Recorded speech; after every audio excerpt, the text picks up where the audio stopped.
following show contains adult content. It's not our intent to offend anyone, but we want to inform you that if you are a child under the age of 18 or get offended easily, this next show may not be for you.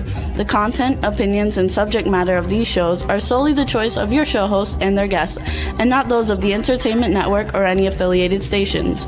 Any comments or inquiries should be directed to those show hosts. Thank you for listening.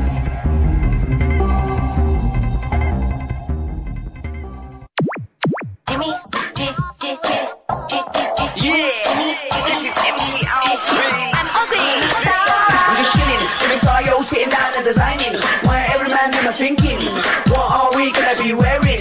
Yo, I'm a Liverpool MC, you can't test me. Big up the girls inside the party. Let's get down to crazy Jimmy. Big up myself and known as Alfie, the one and only, the Turkish MC. Always love the clothes of Jimmy. Bitch, I'm your one I wanna be. Jimmy Star's new celebrity. We'll take you out to Jimmy Star's. Hey ho, what's up everybody? Welcome to the Jimmy Star Show with Ron Russell, bringing you the good times in music, fashion, pop culture, and entertainment. We have a fabulous show for you guys today. I'm super excited about it. Our two great guests that we have today, we have director, writer, producer David Zucker. You guys know him from Airplane and The Naked Gun. I don't know, he's basically considered to be the best comedy writer, director in the history of movies. He's going to be a great guest. And he's a very funny guy, so we should have a very wild, funny show because he's not a prude. And then we have our second guest, a very good friend of Ron and I's, Mark Baca Anthony, Emmy winner, stuntman, stunt coordinator, actor, producer. And so it's going to be a very fun show for you guys today. Just a nice guy. Oh, and just a nice guy. That's right. And we're working on 2 films with him. So I think it's going to be a great show. What's up, chat room? Oh, before we get started. Listen, don't go away, because we have to find out why David Zucker and this beautiful brunette used to be an item. Shut up, don't laugh, you can't hear. Used to be an item, and now they're not anymore. So I said maybe he had a little penis, maybe he has no money, maybe he's a schmuck. What do I know? So we're going to find out why they broke up. So hang in there, gang. Don't go away. Why do you speak when I'm speaking? You know, one day I'm going to give you such a smack in the face. No. You're going to have lips that are going to look like... Anyway. Oh, they love the plaid. All right, so what's up, chat room? First, we want to introduce my cool, outrageous man about town co-host, Ron Russell. Don't forget, we got Astro with us today, sitting on our lap as always. It's December, you guys. Merry Christmas. No, not yet. It's coming. It's coming. Our Christmas show's in 2 weeks, Yeah, you so guys. am I coming, but not right now. Yeah. In the meantime, you guys, I want to welcome the chat room. People are joining us in the chat room. Hello, Bitter End Media. Cindy Lady Lake, thanks for the promo. Stefan Del Bell is in there. Our regards to Tina. I still don't know how Stefan got Tina. Stefan, what did you do? You had to hypnotize her. I mean, she's so special. God, she's like the perfect girlfriend. I want to thank everybody for tuning in last week. Our interview with Claudia Christian did super, super well. We've got over 50,000 views on Instagram. She was super, super well. I like her. Just on Instagram, so it's really great. So thank you so much. We want to tell everybody you can tune in and listen to the Jimmy Star Show with Ron Russell. We're on Podbean, Apple Podcasts, iHeartRadio, SoundCloud, iTunes, Spotify, Amazon Music, YouTube, Google Podcasts, Radio Public, TuneIn, and Amazon Prime. We're also on 150 other platforms, but I don't know if anybody even knows what they are, so we just mentioned the ones that are really big. And I think today is going to be a great show. And I hope everybody had a nice Thanksgiving. I forgot, this is our first show since Thanksgiving. I will talk about it. I'm making out with my dog, so just a minute. We have to soul kiss, and then I will talk to you. Oh, I love this dog so much. All right, Astro, you're in my way, baby. Get lost. Go to Daddy, too. Anyway, you know, my daughters, who I'm very, very, very close with all my life, moved to Pennsylvania, back to Pennsylvania, because they loved it. And it was my first Thanksgiving without my children. So, of course, I was heartbroken and very, very felt abandoned. So we came up with the idea. They would put a camera on their table, and we put a camera on our table. And we all ate together, and it was wonderful. It was as though they were here. But the nice part was, once I turned off my camera, they were gone, so I didn't have to hear their bullshit. So it was really good. It was like a visit that you just took the best parts of and enjoyed. And then when it got nasty and crappy, you turned it off. Come on. But I loved it. I don't think I want to do it again. Next Thanksgiving, we will go to Pennsylvania for Thanksgiving and be with them. Yeah, it was different.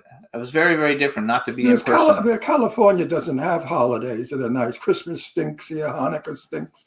Thanksgiving stinks. It doesn't have it. East Coast is where holidays are.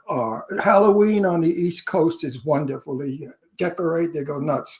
Thanksgiving is very fireplace, cold out, sometimes snow, which makes it very, very pilgrim. And Christmas, of course, in New York is wonderful. There's no other city in the world like New York City, Manhattan, at Christmas time. So I forgot what I was saying. That's it. My mother used to always say, if you forget what you're saying, it's usually a lie. Did you ever hear that? Because we forget lies. You're a liar, Jimmy. You never forget a lie. You're good. When I say, do you cheat on me? You say, no, I never would cheat on you. And you're lying right Yeah, now. right. You're lying like a trooper. Yeah, right. Anyway, we want to welcome some people. So I want to welcome Hugh McPherson into the chat room. You guys, Hugh McPherson is the writer of the film we're working on called My Porn Star Wife, based on a true story. Jimmy plays the wife. No, I'm producing it. I don't play anything. I'm a producer. I'm not an actor. You're the actor, and you're playing somebody, but I don't know who. But anyway, it's called My Porn Star Wife. It's going to be really cool, and I think everybody's going to love it.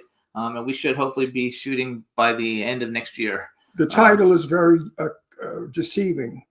It's a comedy. Yeah, but you think porn star wife. Porn star. Porn star wife. You think she's going to be some sexy naked tomato that's a porn star? No. How do you know? Because I read the script, you dumb bastard. No, you didn't. Yes, I did. I read the script before you got it. They offered it to me. Yeah, right. And then I turned it down, and then they sent it to you. Anyway, it's going to be a lot of fun. You can check it out. It's on IMDb. We're working on it now for funding. And Hugh's going to be in it. And it's basically loosely based on his life. So it's actually kind of like a true story. With some embellishments, but it's going to be a lot of fun. Imagine Pretty Woman if it was actually like a real comedy. It's like a really funny comedy. So anyway, so that goes with that, and I think that's it. Do you have anything else we need to tell everybody? No, just I'm going to say how wonderful I am and how talented I am and how gorgeous I am, and I have a great body, and I'm really wonderful to talk to. I'm intelligent, I'm witty, I'm chitty, and I'm very, very modest. Yeah. I'm shy and modest. All right, so What? So I'm going to bring on our guest. What guest? The guest who you already spoke to. Oh, the guest that got dumped by the beautiful brunette. Oh, yeah, let's talk to him. All right, Wait everybody. till you see this brunette. She's gorgeous. She's probably not coming on. All right, let's bring him in, Juan. And here I am. Yay! Yes. All right, everybody. So now we want to welcome to the Jimmy Star Show with Ron Russer, film director, writer, producer, David Zucker. Hello and welcome to the show. Thank you, and thank you for pronouncing my name correctly. Okay, I want to tell you something about that. I had no idea how to pronounce your name, and I stuck it into YouTube to see your other interviews, of which I had to go through 50 of them before I found somebody who actually introduced you. It's like everybody already knew your name, so it always starts without the introduction. But I didn't want to mess it up. You have to be a Landsman in order to pronounce some Jewish names. Like Lipschitz. The Americans pronounce Lipschitz like that, but in German it's not pronounced that way. How is that pronounced? I never. Lipschutz. Oh, Lipschutz. Okay. Lipschutz. But the stupid Americans like the shit pot. And they say Lipschitz. I hate that one. I had a kid in school. His name, I think we were the third Jew in the school. And the whole school was Italian. Thank God I was half Italian. Yeah, there was a TV show called Schitt's Creek. We loved it. Yeah, that was fun, though. That was a play on the word shit. That one was fun, though. So let's get right Wait, there. no. We didn't even introduce you. He doesn't even know who you are. He knows who I am. Anyway, this is my cool, outrageous man about town host, Ron Russell. Say hello. Oh, hi, Ron. First I hear of it. We spoke before the show opened. And I want to tell everybody who he is before we get going, and then you can ask him whatever you want to say. When you did Airplane. No, wait. Wait, I want to ask him. So, everybody, in case you don't know, you do know his work. If you don't know his name, he's made some of the top and most quoted comedies of all time. Funny. Airplane, The Naked Gun, From the Files of Police Squad, Naked Gun 2.5, The Smell of Fear, Naked Gun 33 1/3, The Final Insult, Basketball, Scary Movie 3, 4, and 5. And he's done a bunch of other movies that he's produced, which we're going to talk about one of them because I'm interested. And I love all your movies. And I'm not blowing smoke up your ass either. I really like your sense of humor. It's demented. I love that kind of humor. And he started a spoof comedy course called Master Crash, a crash course in spoof comedy, which we're going to talk about later. And I even have a video I pulled off your website. But We can play for everybody. your work is so original and so off key and so sarcastic and I love it. Airplane, my dear friend is in it, Lorene Landon. I know she's in the second one. She played the stewardess. I never saw the second one. Okay, I the believe second that. one was not as good as the first one, but it was good. You know, usually the second movies are never that good. You know, Actually, Well, too. if they're done by the same people, they have a chance of being good. If they're not done by the original people, which the studios often do now, then they're not as good. So let me ask you a question going on that then, and see what. First of all, in the chat room, somebody says Betsy Salzberg says hello to David from Torah Minion. So Oh yes, I'm in the Torah Minion. Yeah. so she says hello, and actually her ex-husband is the one I'm doing a movie with called My Porn Star Wife. So 6 degrees of separation. Well, I'm working on a reality show right now, but it's called Porn Star Housewives. Hey, that's a good one though. That's a good joke. Yes. No, that was a good one. It must be a lot of fun to be friends with you because of your humor. I wouldn't be able to talk much because I would be laughing more than able to talk. Now, who's that beautiful? It's not that funny. Let's but get right to hang the on. chase. Who's the beautiful brunette? Brunette, gorgeous girl. That's my ex-girlfriend, Ellie Shoja, who is one of my housemates now. And it's Ellie, and then I also live with half of a rock band. And it's a fun house. And then there's another guy in the treehouse. But she's really beautiful. So yeah, I for a while. Chris just left, but only a week ago I was living with 3 gay men. So a very interesting house here. That's fun. And my ex-girlfriend, yeah. I like love. Is there really a rock band? What's the rock band? Is it like a band we know? They were called Hot Crazy. They broke up, and but the singer still lives here, and the guitar player lived here for a few years too. So, and they recorded all their songs. I thought they were great, and they made a song called David's House, which is all about this house. I'd love to hear It must the be a lyrics. big house. You must have a big Yeah, house. it's Are a you in nice- LA? You're in LA, right? I'm in LA in Brentwood, but it's not a big house, not a mansion. I know people who have mansions.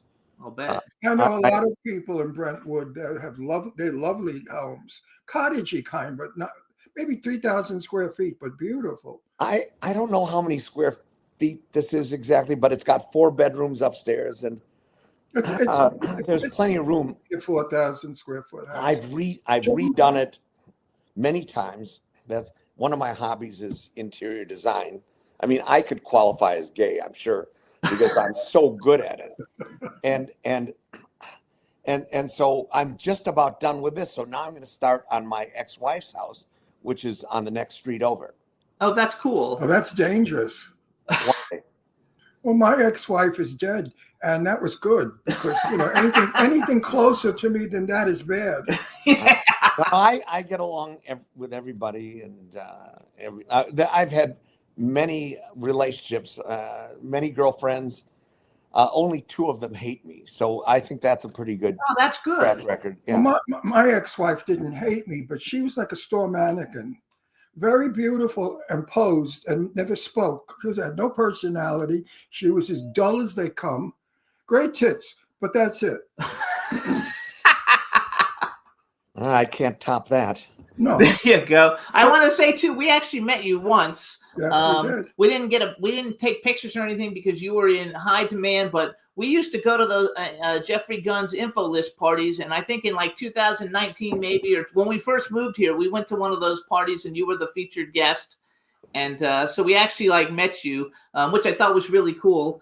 And it's even cooler now that you're on the show. But I have a question for you, and I think I'm going to know the answer. But first of all, did you watch the new Naked Gun movie with Liam Neeson? Did you even watch I it? didn't like that. No, I won't see it. I mean, I had a script written for it. We did it on spec. I wrote it with my longtime writing partners, Pat Proft and Mike McManus.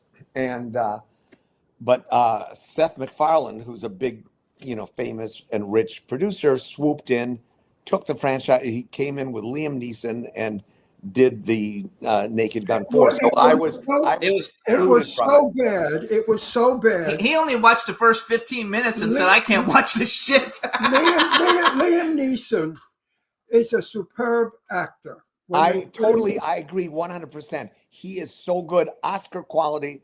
Yeah. But not in that stupid Well, piece of shit that I They had tried to it. watch. They tried to copy. Nobody can copy what you do. You are the best. the best at it. I even told that to Jimmy. I said, it's amazing how people have signature on certain films. And the signature of a good producer, director, actor, cast. And the signature of a mistake. And Well, I of course don't intend to see it, but I did watch the trailer by mistake, and it's you can't unsee this stuff. It's like that thing 10 or 20 years ago called Two Girls, One Cup, and you can't unsee it. You don't want to see it. So I chose never to watch that because I just heard about it. So, but I could see that it was pretty much a copy. So it wasn't even a But copy. it was anywhere near. It wasn't- they tried to Listen, copy. for me to walk out on a film, I never, especially when people are in it that I know, like I got to see these people and talk to them eventually. And I just felt bad for Liam because he was so miscast. The man. Yeah, well, I think it's a non-starter because they tried to replace Leslie Nielsen. In my script, we weren't even trying to replace him. We weren't even doing an LA cop station. It was international spy movies. Leslie Nielsen was the intrigues. greatest. Nobody can compete with Leslie Nielsen. Right now, no, and well, neither do I want to try that again because it was an idea that was done 35 years ago, Right. and it's been done. Okay, real funny. We got an old guy, but that's something that I don't want to go back and do. So this would have been the son of Frank Drebin, which would have been a mid-30s actor, and it was such a great script. But of course, Paramount. I mean, the studios are just idiotic, and so they will go for the flashy, shiny producer and star and hire young writers, and they think that will be hip. No. But it's, You were missed. Let's just put it that way, and we don't have to keep talking about it. But you were missed. Yes, even I I- have a story. We went to see him. Who are we talking? Leslie Nielsen. No. Yeah, wait a minute. I got a moment of. I'm 85, so I go in and out at times. Who are we talking about? The guy from the original one. Yeah, Leslie Leslie Nielsen. We went up to his apartment in Fort Lauderdale, Oh, and he greeted us in jockey shorts. And, yeah, I wouldn't be surprised. and everybody was so embarrassed. So I had to break the mood, and I said, "Are you trying to seduce the gay men here?" So he said, "Look down there. Do you think that's going to seduce anybody?" He's very funny Very funny. and I And- loved him. He was very. and a real anarchist. Yes. He made coffee for us, and he said, "Drink at your own risk." I mean, he just had those Oh, one-liners. I'm sure he probably did the old fart machine gag with you. What? The fart machine. He has Yeah. a fart machine that he would do every time he meets a new person. He didn't. No, he didn't. So you had a couple of movies that actually aren't comedies that you produced. I just want to bring this one up only because we were friends with Larry Cohen, and a very good friend of his was named Lorene Landon, and she's the stewardess in the second Airplane movie. And you did Phone Booth, which I thought was an excellent movie. It was a phenomenal dramatic movie with Joel Schumacher directed it with Kiefer Sutherland and Colin Farrell. Like, how did you decide to go out of the whole comedy range and say, hey, I'm going to do some of these serious movies? Well, I like anything that's new, original, just out of the box. Yeah, but you know what? And my producing partner, whose name is Gil Netter, found this script, and we worked on it for a couple of years, and got it ready and got it financed, and I think Fox did it, and Gil was able to get Joel Schumacher, and then they got a cast. I mean, it was a fun project to work on, and it wasn't. And you got away with murder. You got, because the one line that I was shocked. No, wait, you're in a different movie. No, I'm on Airplane. No, but we're on Phone Booth. Phone Booth. This is Phone Booth was wonderful. Oh, I love Phone Booth. We'll go back. So I just thought it was a great movie. I don't know how well it did, but as far as it did very well. That movie Oh, was it did. very good. It did tremendously well, and it was a very low budget. So it was a telephone booth, and what's his name? But I loved it because of the originality of it. I've never seen it. I've seen every film probably made because I'm 85 years old. So I've been watching films since 1950, 45 actually. uh-huh. And I've, Actually, you look very young, but you're older than you look. he's nowhere near my age. I'm 78. 78. Well, I'm still 85. That's pretty I guess good. so. You look I guess- fantastic. I guess we were just trimming, following. You each look other. fantastic for But it. I thought that the line that blew me away was when the little boy sits on the pilot's lap, and in he the says to the little boy, "Did you ever see a naked man, a grown-up naked man?" And I thought that was, he was seducing the child, and it was very, very shocking for the day, but hilariously funny. So you can. All these gags were kind of suggested by a 1957 movie called 0 Hour, and 0 Hour had the same plot, and a little boy comes up to visit the pilot, and he actually does give him a little toy plane and asks him some questions, but we just kind of pushed it a little further, and I thought had it him was be a pedophile. I thought it was clever because we were able to laugh at something that is so serious, So, because any little boy in our business has been seduced. I mean, I was seduced many times, propositioned, and I said, "You don't have enough money." Good, you set him straight. Yeah, he sounds. I love it. So let's talk a little bit about Airplane. So Airplane was Loved kind of it. like the Loved first it. of its kind, and you used dramatic actors, to do comedy, and it was such a huge hit. How was it doing it, and how'd you come up with the idea to do it? Well, we were running a theater stage show review called Kentucky Fried Theater Yeah. So on Pico Boulevard in West LA for about 5 years after doing the same show in Madison, Wisconsin on the university campus. And so we were doing the show for a couple of years and realized, well, we had appeared on we were on the Tonight Show a couple of times, and we were on a bunch of national shows, but we really weren't going anywhere. So we knew we better write a movie. And we saw Mel Brooks movies, and those were funny, and Woody Allen movies, and Yes. we thought those were funny. But we also thought we could do this. And so we didn't have an idea, but when we saw 0 Hour, because we would leave the reel-to-reel tape recorder on overnight and get the commercials so we could spoof them in our show. One morning when we cleared off the tape, we saw this movie and said, "This movie's pretty interesting," and forget the commercials. And I think the first idea we had, it's unintentionally funny because it's so serious, and we could probably redub it. And then the leap that we did was, how about just remake the movie with serious actors and put in the lines as though the actors didn't know they were in a comedy. And that's exactly what we did. But that took 5 years. I mean, Oh wow. I've got a script now that I've had for 5 years, and it's just as hard as when I was completely unknown.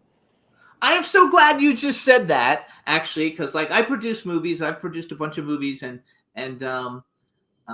he's always like, "How come you don't have the money for this movie? You've been working on it for 2 years or something." I'm like, there's people that are really famous. I was like, that took forever, to raise money, and so the fact that you say that just validates it a little bit. That it's very difficult to get money, and you're like super damn Yes, famous. but yes, Yeah. but you don't get the projects that he Well, of gets. course I don't. I'm not him. He's No, but I Well, mean, I don't. his I don't break even was an airplane. take offers from projects. I mean, not that I'm being offered anything, but I don't want to be a director for hire. I would rather Right. stay home and do my interior design. David, you could get $3 million for a movie in a second. but he doesn't. Yeah, make and I don't do movies for $3 million. That's the thing. No, I use that as a low budget feeling because some people can't even get a $3 million movie going, and they work at it for years.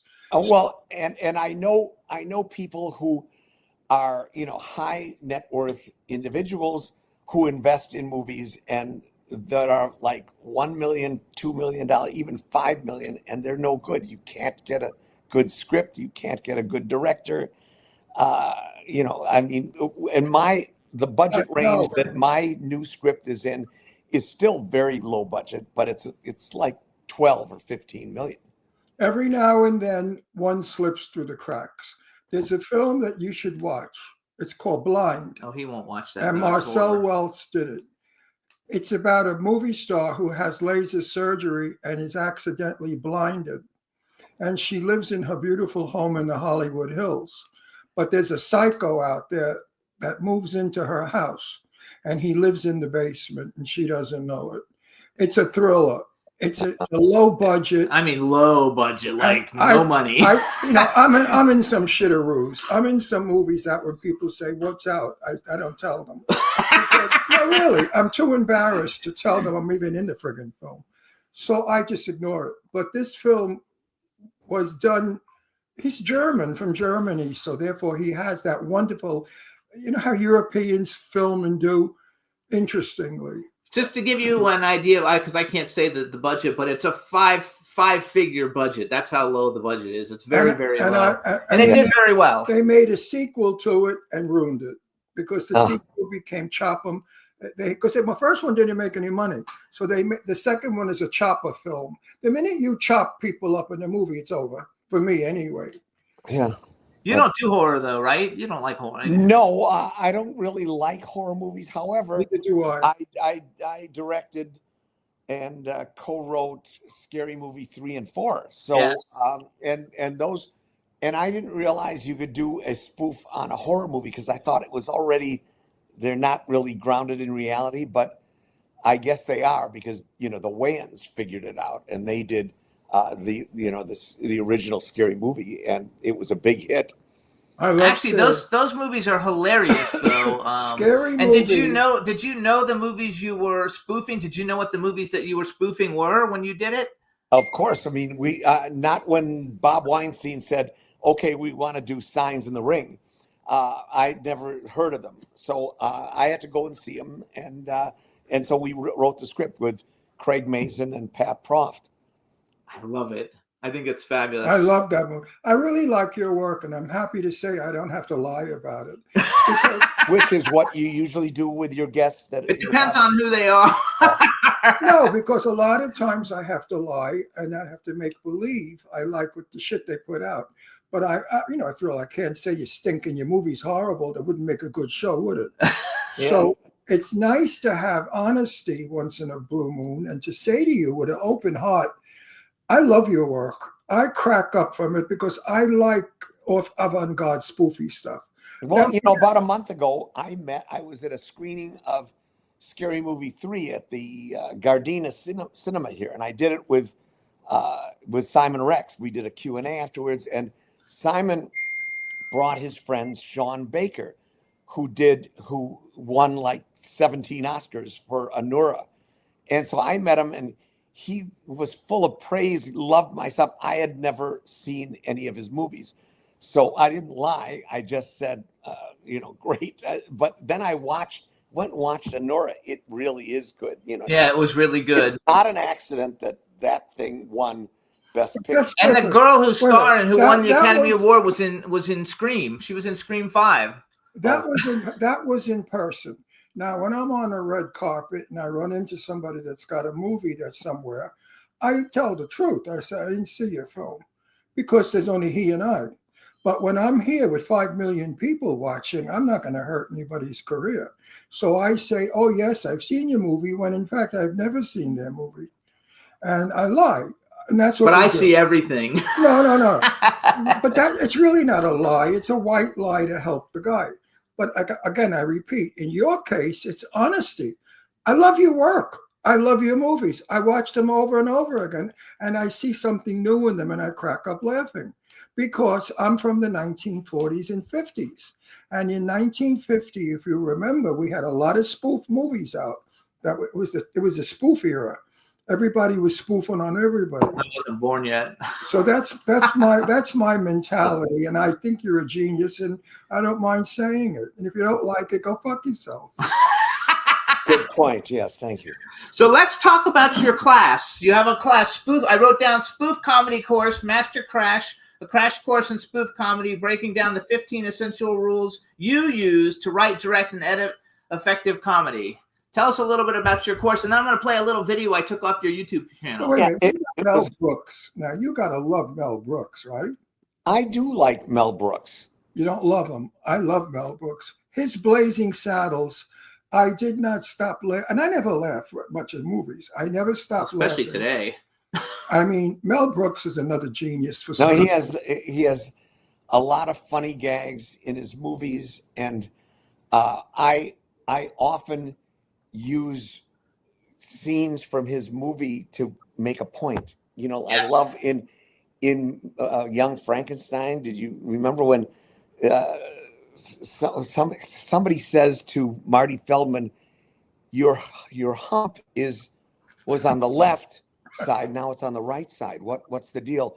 And he says, "What hump?" So it's such a brilliant way of.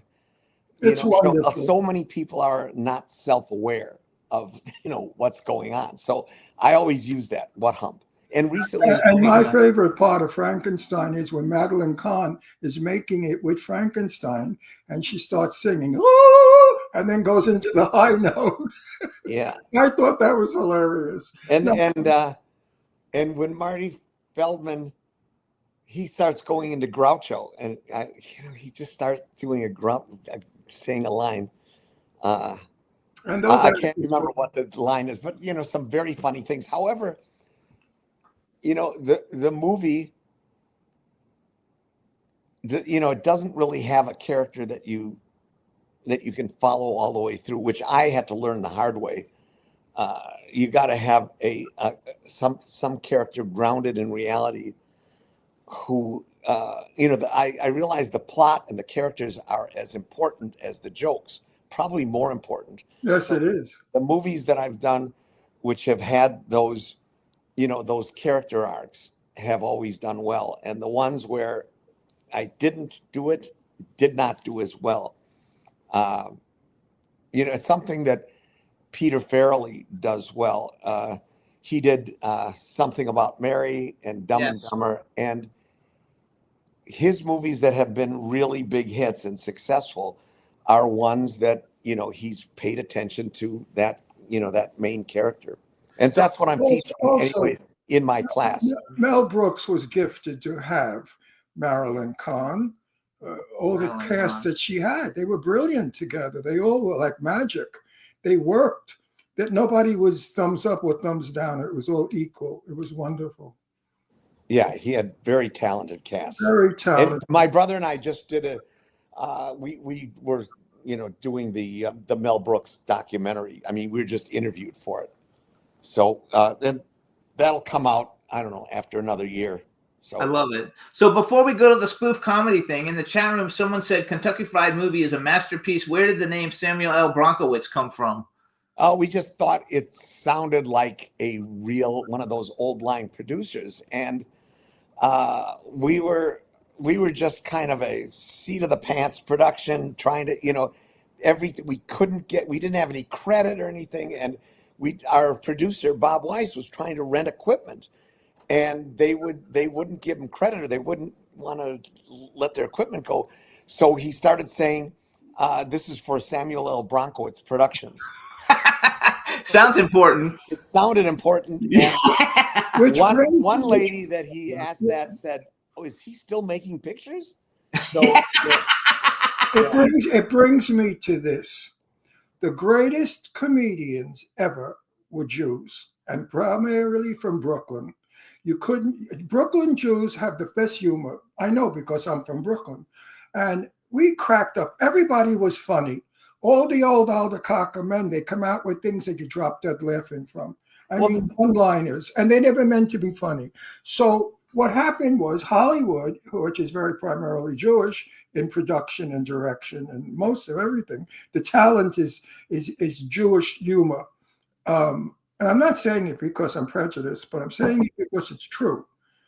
Your humor and all of your movies, you can hear it. Now, the Golden Girls, my very good friend Stan Zimmerman writes for Golden Girls. Wrote. He's Jewish. And he said that most of the writers on that show were Jewish. Jewish people have, maybe it's because we've been tortured for so many years that we've had to learn to be funny, to overcome the horrors that have been done to us, right? I don't know what it is, but something about Jewish humor. That Jews may be disproportionately represented, but there are so many great comedians like Bob Hope, Yep. Steve Martin, Eddie Murphy. I mean, Kevin. You just forget. Bob Hope was not funny. Bob Hope was a tight-ass wasp anti-Semite. So I'm not nuts about Bob Hope. I didn't know he was an anti-Semite. Oh, terrible. He wouldn't work with black people. No, he was awful. I know that from the day. Jane Russell, my best friend, was also Bob Hope's friend. So I knew a lot of stuff through Jane. Oh, well, I don't know about any of that. Oh, yeah, Bob Hope was a terrible anti-Semite and a racist. So wait, I want to go. As was Bing Crosby and most of the people in those days. So if you were Jewish, you didn't get too far in the 1940s unless you were superb. You had to be so outstanding, they had to forgive you for being Jewish. Well, the Marx Brothers did all right. Yeah. Yes. I knew Actually, one of the Marx Brothers lives here. Yeah, I knew him. Piano player here. I don't know if he's still piano playing, but one of the brothers. He's like 100, and he plays every Monday night at a piano bar here. He's still playing. There can't be Chico, Groucho, or Harpo. No, they're all dead. He's the son. Oh, he's the son. I'm saying, my bad. I'm sorry. Oh, it may have been maybe Harpo's son, Bill. Yes, Bill. It's Bill. That's his name. Bill Marx. Bill Yes. Marx. Yeah, I know Bill well. I sang at his piano many times. But Bill Marx is a sweet guy, a nice guy. So I want to go into your comedy course because, first of all, I think a lot of people, everybody who watches the show basically is in the industry or wants to be in the industry. And so if people are interested in comedy, I think that what you're doing will benefit them. So why don't you tell us a little bit about it? Well, it really is for people who want to be in the industry. And so many people we hear about that they're funny at parties, they're funny with their friends, but they can't translate it to, get any traction on writing a script. I've made all the mistakes. I just, I have so much experience that's why we evolved this set of rules, which is mainly things not to do, plus another 100 or so, which we call the glossary of terms. And, I've made all the mistakes, and I think I can really help people get into the business and do some good work by just avoiding wasting time on stuff. How are you as a director? I've worked with directors that I wanted to spit in their face because they called themselves a director. That was nerve. I worked with a director on a very expensive horror movie, and I was on set, and I said, "But where's my director?" They said, "Oh, is he in the other room with the television?" I said, "What is he watching, cartoons?" They said, "No, he's watching us. He's directing us." Wow. I said, "He's directing us from that's not how I work. I worked with, what's his name, the greatest director in the world. When I did That Kind of Woman with Sophia Loren. I know, I forgot his Oh, I name. can't remember. Anyway, let him answer your Anyway, question. he came down and spoke to us, and he was so big, he didn't have to talk to extras. He should Well, have everybody else. we were all, Jerry and Jim and I were all writers first. And so and Mel Brooks said this a lot, that he directs out of self-defense. He writes this material, he has a vision, and he just wants to make sure nobody else is there to screw it up. And so Jerry and Jim and I, after writing Kentucky Fried Movie, we were on the set with John Landis. And Landis did a great job, and we learned about what the process was, what a director does.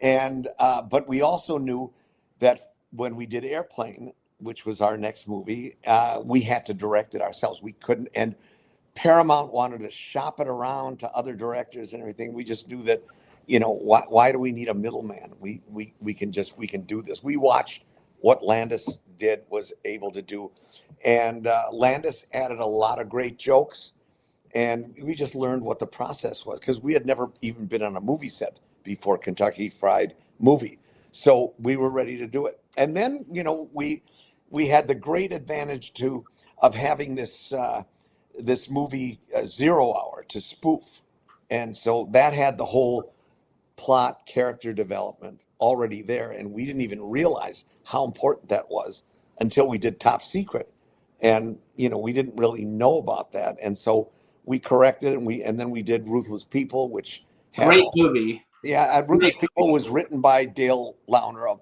marvelous writer, and it was so funny, and but not our style of spoof at all. And then after that, we kind of went off into our own directions, and I did Naked Gun, and Jerry did Ghost, and Jim did the Hot Shots, and so because we didn't need to all be together on the set anymore. Right, because you had gotten it. But So wait, I like to work with a director, not in the films I'm in now. When I used to be in real movies, I call them real movies. Not the shit I'm in now. Right now, I'm going through my Betty Davis, Joan Crawford's era. When Betty and Joan had to do Baby Jane for $60,000. I'm going through that period of my life because I'm 85. What are they going to do with me now? Romantic lead, swashbuckler, and they're lucky I could stand there. So I forgot what I was talking about. But you look very spry for 85. he's very spry for 85. Yeah, I know, but I want a director that comes over to me and tells me, Ron, you stink, don't do that, do this, stand there, smile, I like the other angle. I want a director that takes an interest in what we all do to make a movie good. Well, I think, real But now, the directors nowadays, you have to admit it. The indie directors, he's different. No, He doesn't run in our circle. He runs in a big circle. Of course, because he's a professional. We have jerks. But I think I've been on some movie premieres where it's an indie film and they're low budget movies, and I see and I even talked to the director of one of them afterwards, and I said, I did my usual. Yeah, I picked out. I don't lie, but I pick out things that I liked about it. Rather than saying it's a great movie. But I said, but why didn't you have the main boy and the main girl in the movie have a romantic relationship? And it would have been such a huge thing. And he said, I didn't want to do that. It was not appropriate or something. Well, it's like, so this guy doesn't know what he's doing. and the writers don't know what they're doing. You're right. Because not everybody thinks that they can do this. And that's why I'm doing the course. It's like you can't do it. Even the pros like Seth MacFarlane and all the people who did Naked Gun 4 are pros, and they've all done stuff, but they didn't know what they were doing. I didn't think they either. Sidney Lumet. I was directed by Sidney Lumet. All right. Okay, that makes you more important than I even thought you were. Yeah.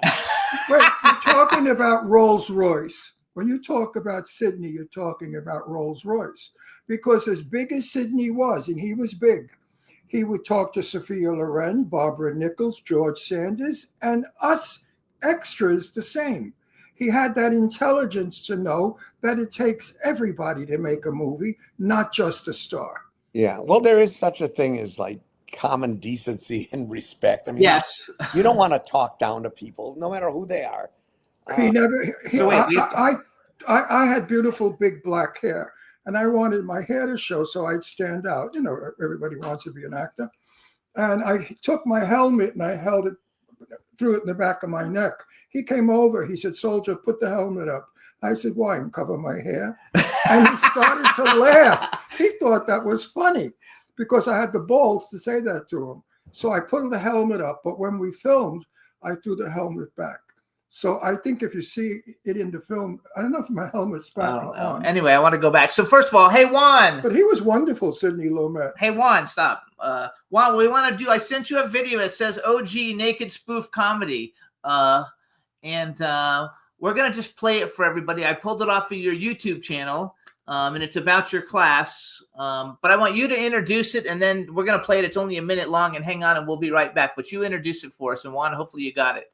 Go for it, David. I don't know what the clip is, so we're. It's about your master class. Yeah, I'm just teaching this course on master class, and I'm a talking head, and we play a lot of clips from my movies and other people's movies, and things that we did right, things that we did wrong, things that other people did wrong. We're gonna do a whole course on what they did wrong in Naked Gun 4. Oh, good. That's good. That would be a good one. Yeah, so because I can teach that way by showing. So you guys, Yeah. so you guys, here's the video. Fucking direct. OG Naked Spoof Comedy from David Zucker off his YouTube channel about his course. Check it out.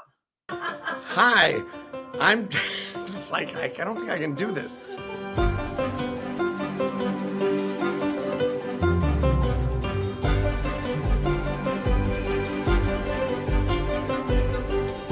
We kind of, over the years, assembled 15 rules that help to guide us. Now, I have to say, they're only our rules, but they do apply to anybody who's attempting to do this kind of spoof. All these people, when they try to imitate our style, probably less successful because they are not aware of the rules, the 15 rules. Jim Abrams is probably looking down at me and saying, "Oh God, is David trying to take himself seriously?" No, I'm not.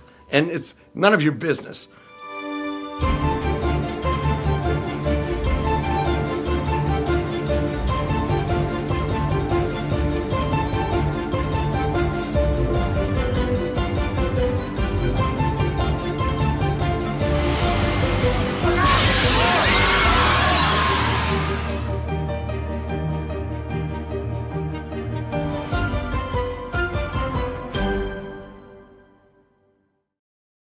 So you guys could go to mastercrash.com to get more. Now you know the clip I picked. That's the trailer, I guess. Yes. This is going to be a very funny film. That's not a film. It's What a is it? class. To teach you how to be a fucking writer and how to. Oh, I saw every. Well, Those are his movies because he's using those to promote the fact that he's Okay. teaching a master crash. I got it like somewhere. it's like a trailer for a movie. You try to lure people in to see the movie, and so we're so they won't But be you too should do a disappointed. movie. And here we're luring people into our master crash course. But I David, think you it's should awesome. do a movie with all your outtakes. Outtakes are hilarious. They aren't really outtakes for comedies. They would be used in the movie if They're if good. they actually were funny. So when they do the special additional materials for the Naked Guns or Airplane or Scary Movie, it's stuff that didn't make the movie, so it's not that funny. And then if you do people going up on their lines, I don't find that stuff funny because I don't know what's funny about somebody blowing a line. It's like we've seen it so many times, it's not funny anymore. I agree with you, but nobody ever mentions that. So in that trailer that we just played, you had your book. You have two books I know. One of them is called Shirley, You Can't Be Serious, The True Story of Airplane. I love the Shirley reference at the beginning, the way you did that, even though you spelt it, Shirley, like Surely. But it was really cool. So where do people get the book? They can get it on Amazon, or occasionally a bookstore will have a copy. But you can get it on Amazon.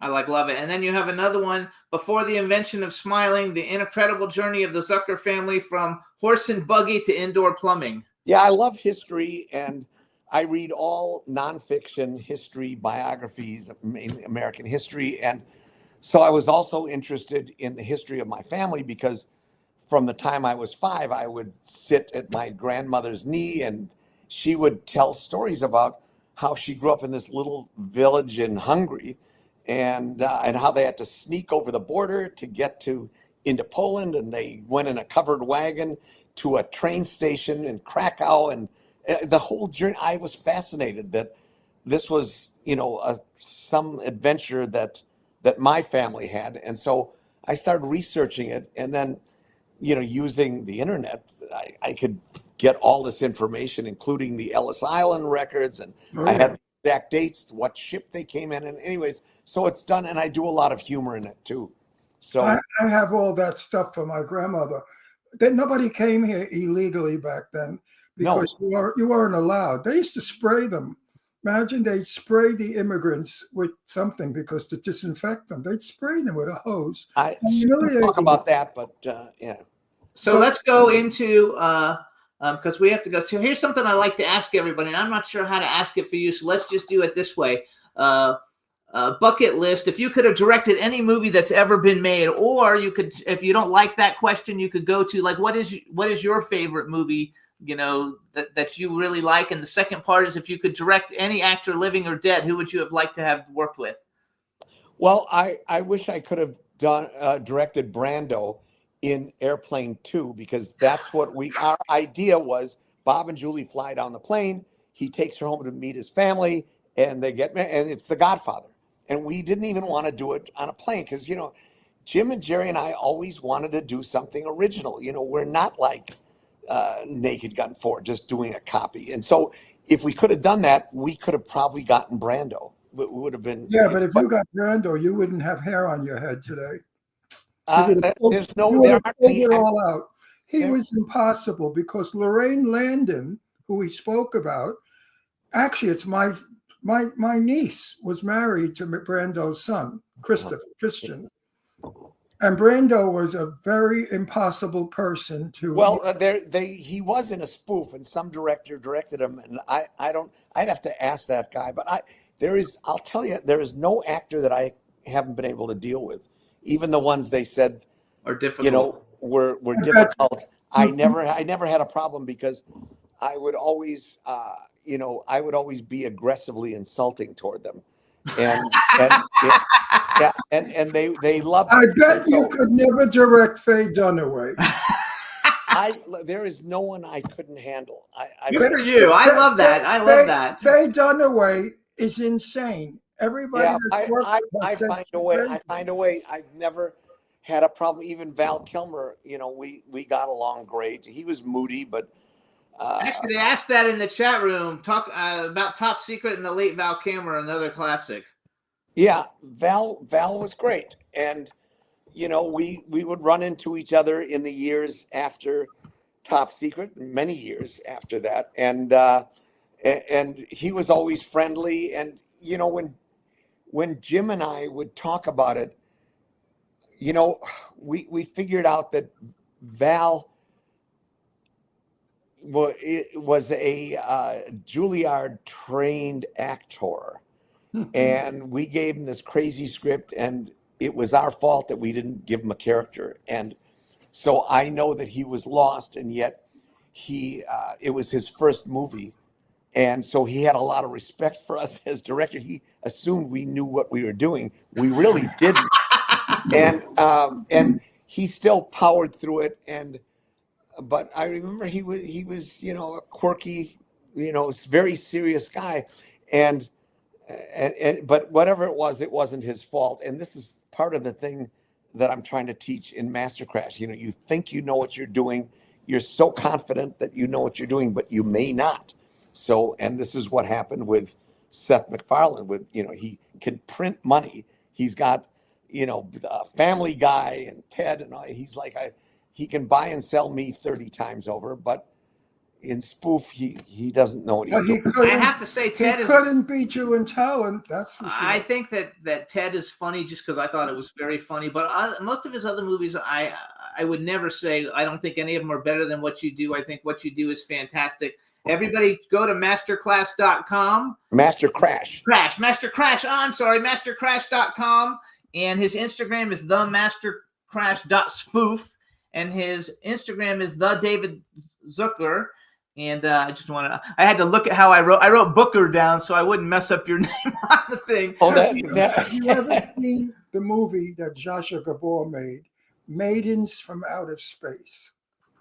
Now, that movie is a serious movie, but it is the campiest movie I have ever seen. Well, I have not seen that, but I did direct Zsa Zsa Gabor in Naked Gun. Oh, Two and a half, I think. 2.5, for yes. 1 minute. For 1 minute. You couldn't Yeah. take her for 10 minutes or an hour. But there again, He has no problem. He's telling you. I have no problem. I just, I'm like, give me the ball. I can. She do it. didn't direct you?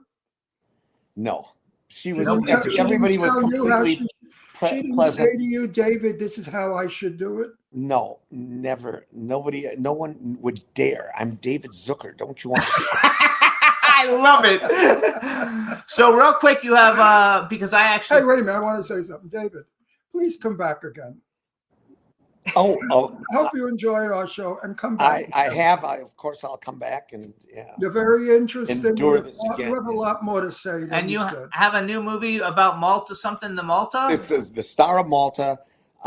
We're in pre-production now. We're casting. It's set in 1949. It's going to be done in black and white. It's just going to be absolutely a real film noir movie based on another 0 Hour type movie, which was called Detour. Oh, we've seen that. I know. We Jim. just Yeah, saw it's- it. It was on Turner Classic. We watch everything Turner Classics. It's a all the wonderful movie. It goes for like 2 acts, and then I think they ran out of money or something. But it just ends. So yeah, I know the film well, Detour. So we want to thank you for coming on. I Yes. have another guest that's going to come on. Plus, I told your publicist we wouldn't keep you more than 40 minutes, and we did. So I And apologize. I have to say so. I have to say something. you're fired. Yeah. Political. David, we need you nowadays. Yeah, because- comedy right now. I'm speaking, you Oh. cocksucker. You never fucking give me I can't take him. I'm divorcing him. Lend me $3,000 so I Go. could divorce this fuck. I'm in the middle of talking and he jumps in. He's an egomaniac. I can't take him. Go I ahead. really can't take him. But I Anyway, know how all these things usually end in a request for money. So you are no different. Yes. Lend me for a divorce. Anyway, we need fun. We need to laugh again. We need you. to I make- totally make- agree, need and to I'm the make one us to do laugh. it. America needs to laugh, Yeah. and we need you to do it. Yes, because the other people that are trying to do it suck. Well, it's just that we're on such horrible ways with such other countries. The world is really No, that fucked up. Naked Gun. So just to give you an idea, I wrote that you were coming on the show. I have like 1 million followers on social media, and I wrote the Naked Gun, and somebody assumed that you did the new one. I was like, and they were like, that was the shittiest movie I've ever seen. I was like, Yeah. yeah, he didn't do that one. Yeah. I don't know. Yeah. I wanted one question before we go. Were you ever an actor?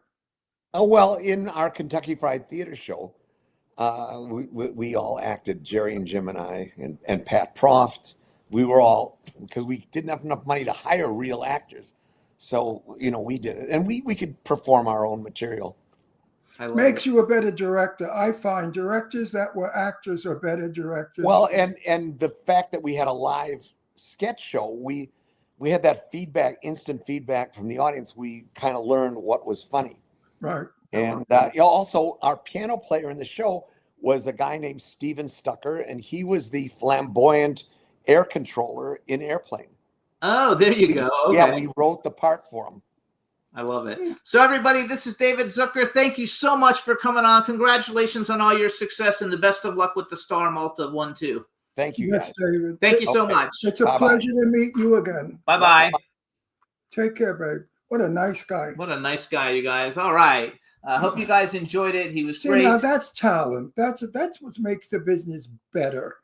not the jerks that buy in and do what they do Well, now. that's why this that is shit sucks. this is Hollywood. You guys should definitely see Ruthless People too. That's a great movie with Danny DeVito and Bette Midler. We saw it during COVID for like the Very third time. funny. It's very, very But funny.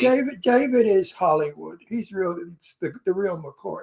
Absolutely. So we're going to take a music break, you guys. This is Avohi Avoher, and he's a client of World Star PR, and he's a very good friend of Mark Loverush, and he's a British performer, and this is a brand new original Christmas song called Christmas Magic Near and Far by Avohi Avoher. Enjoy.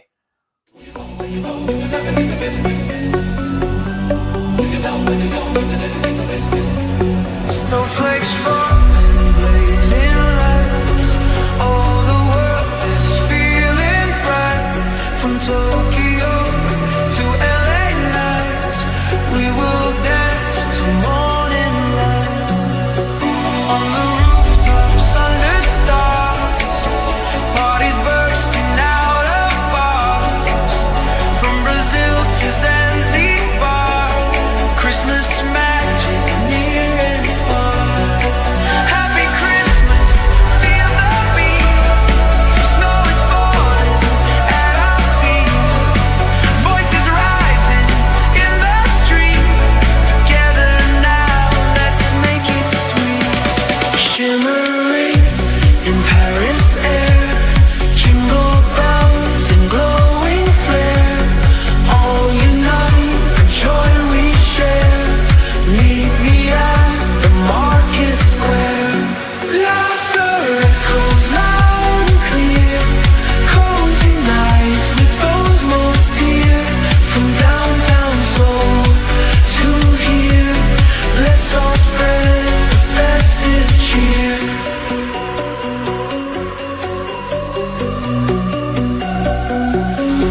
Global tune that we all sing. From the subway to the king, joy to every living thing.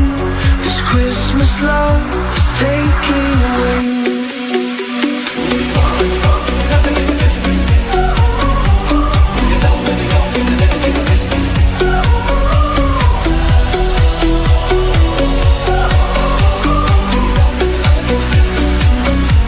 Glimmering through the beat, holiday between our feet. Electric love in every street. Together now, let's make it sweet. Shimmering in Paris air, jingle bells and glowing flare. All unite, the joy we share. Meet me at the market square. Laughter echoes loud and clear. Cozy nights with those most dear. From downtown Seoul to here, let's all spread the festive cheer.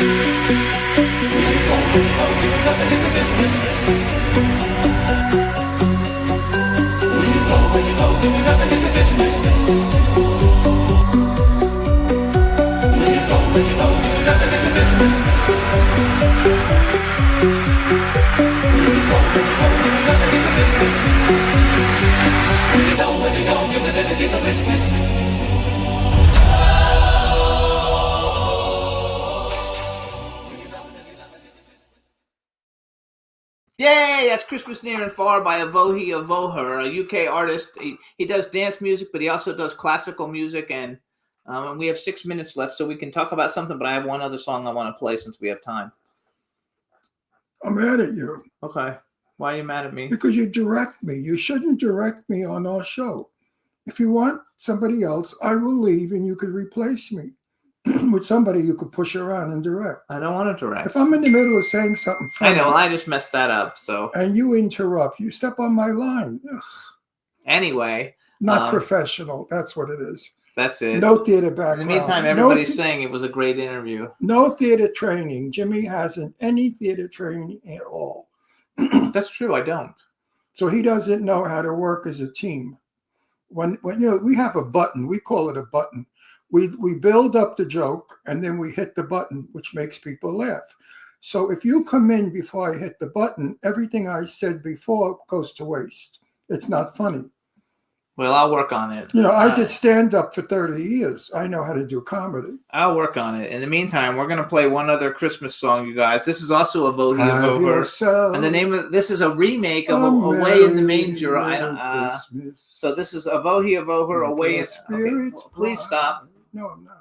Come on. No, how do you like it? This is important, you guys. This is a great artist. I want the world to know who he is, and I want to give him great exposure. This is called Christmas Classics by Avohi Avoher, and it's a remake of Away in the Manger. Enjoy, and then we'll be back with Mark Baca Anthony.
Yeah.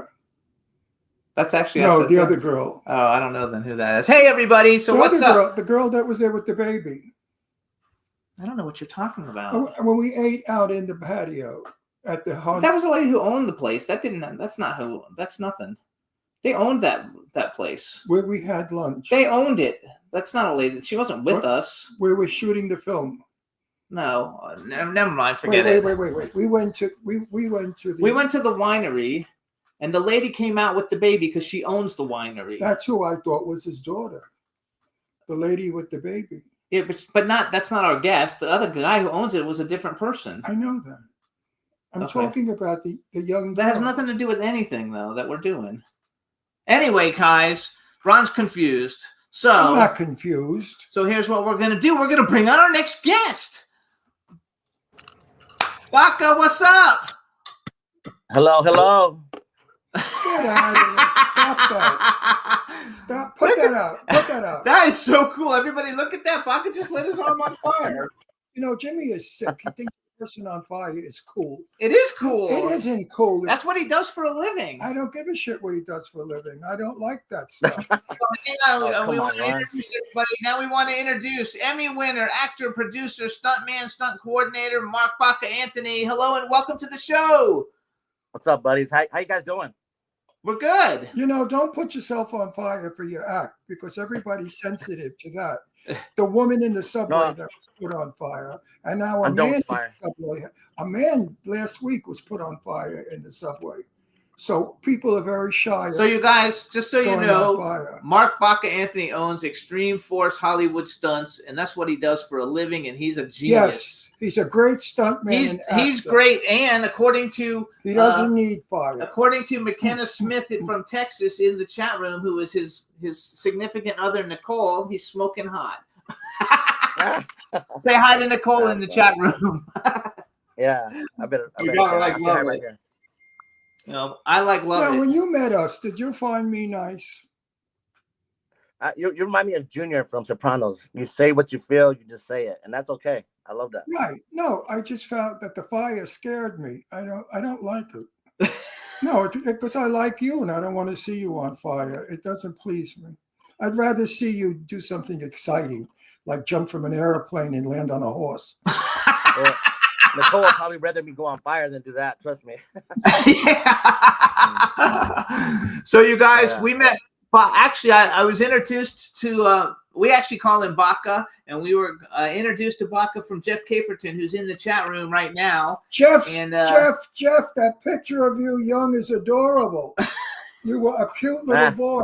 and we are working on a movie that that's what we were talking about before we brought Mark on, because we're doing a movie with Steve Yeah. Ross, right? Steve Ross. Ross, and the name of the film is Carnival, and it's a carnival horror movie. It's going to be really cool, and we went to this great location several months ago looking at all the props and where we were going to shoot it, and then we went to a winery and we all hung out, and Ron was somehow thinking that the winery girl was somehow affiliated with you. And remember the lady who came out with the baby?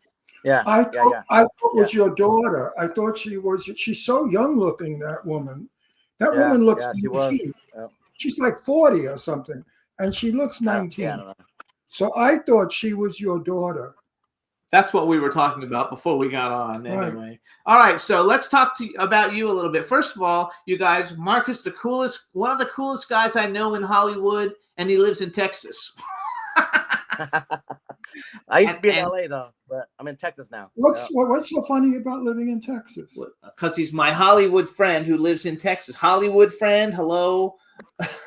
What Hollywood? There's no such thing as Hollywood. Yeah, that's true. There really isn't so much thing as Hollywood. So tell everybody a little bit about. First of all, let's go to, because the Hollywood Stunts is such a big thing for you. Tell everybody a little bit about what you do with Extreme Force Hollywood Stunts. Well, I for 32 years I've been doing stunt work. Started off in fight choreography like every stunt guy, being a martial artist. But then I ran into people, met mentors like Pete Porteous, and eventually I met a great guy named Gary Bishop. Both are gone now, rest in peace. But there's mentors like that kind of gave me the inspiration to keep moving forward, to get better at different aspects of stunts. And people like the Dashnaws and the Armstrongs, they're like they set the bar up high for stunt guys. So I learned really quick that if I want to be successful, I couldn't wait around for people to give me opportunities. I had to create them. So that's exactly what I did. I bought out people who were old school stunt coordinators. I purchased their equipment. I learned from them, and I created my own team, Extreme Force Hollywood Stunts. And I've been doing it here in Texas for 5 years. Been in the game for 32 years, and I'm still going. And it's been a wild, wild ride. Let me tell you a quick story. I knew Burt Reynolds really well. Burt and I were friends for years. And he said everything in his body was broken from stunt work. And he said to me, I'm going to die young because of it. I said, no, you're not. And he didn't die from it, but I saw him again in Florida as an old man. He couldn't move. He was arthritic all over. He was like, are you worried about that happening to you? No, I'm not. I think if you eat healthy, and Nicole, she's a great cook, trust me. And I opened up my martial arts studio again, so I'm stretching out, I'm working out again. after having knee surgery and a hernia. So now I feel really good. I feel Okay, optimistic. stop right there. Stop, Mark, stop. Back it up. Woo! Knee surgery. I had knee surgery 7 months ago. I'm in agony remember. right now. Yep, I How remember long? How long were you? You in didn't have pain? a replacement though, did you? What did you that. have? No, not a replacement. ACL and MCL, and I was walking the same day. I walked. Yeah. Yeah, so he didn't have a replacement, so his is different than yours. I would suggest to people not to have this operation. It's horrible, Oh, painful. It no. never gets better. So, how many things are broken on you? I haven't had many injuries because I've been very, very fortunate, lucky, but also very, very safe. When I do something, I commit to it, and that's what happens with stunts. Sometimes we don't commit, and then that's when we get hurt. So you have to commit to the stunt work you're doing so you don't get hurt. And things do happen. Don't get me wrong. I've just been very fortunate to I haven't broken anything during stunt work. Good. So you have a ranch, right? You have a ranch in Texas, like a stunt ranch. Yes. I don't know if that's what you call it. But 10 acres, and we do stunts. We have a stunt school. We teach people how to do stunts. I've had people from Chicago. I've got these awesome girls from Chicago come down. They're amazing. They come down to my stunt camp. I got people from all over the country coming to our stunt camps, and we teach people how to do stunts so they can perform and do it correctly. Now, whether they join my team or not, it doesn't matter. I'm okay with competition. I just want people to learn safely. So they come to me to train, but we also shoot movies out here. We've had the Warner Brothers has been out here, and they brought The Accountant 2. They did the promotions out here at my ranch, and they flew me out to work in the Minecraft press junket with Jason Momoa and Jack Black, and that was pretty fun. That's pretty cool. This question's for Jeff Caperton. Jeff, are you a stuntman too? Does Jeff do stunts? Yes, he has a trailer out here that he stays in, and he'll help with the place whenever we need it and do things around the place. Does he do dangerous stunts?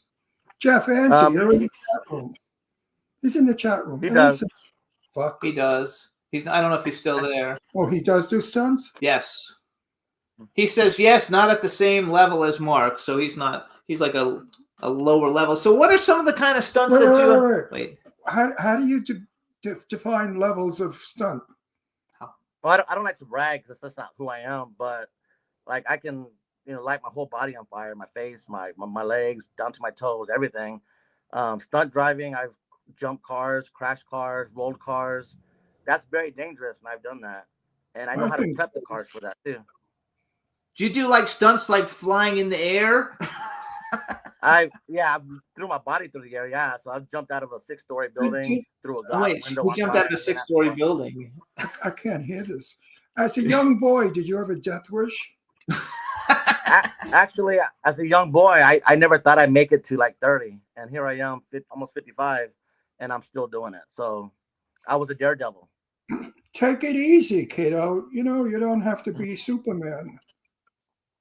No, now that I have my daughter. Reynolds never turned down a stunt. They said, we want to come in for a close-up of you jumping off the car as it hits another car. And Burt would say, okay.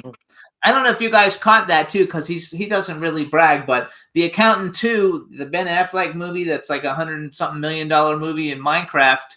He worked with on both of those. Those are like those aren't like little indie films, you guys. Those are like. What were you, a car driver? No, I was a rigger and the safety, and I had to go through all the logistics with. Sir? What was you? He does the safety and makes sure they're doing everything safe so people don't get hurt. Oh, good. Then you don't do the stunts. Good. And rigger, and I was a rigger too. Yeah. I think it's freaking I awesome. thought you were very nice, and I would hate to hear anything ever happen to you. So don't do it. Better you supervise. I also wrote down supervise. Pretty much what I do mostly. So you guys, some of the films that he's also worked as a stunt performer, The Quest, which for all you fight people, he's a big karate guy. That's Jean-Claude Van Damme, Aki Aliong, who's been on our show, Roger Moore, Jack McGee, who's been on our show, James Remar. He also did the Divergent series, Allegiant.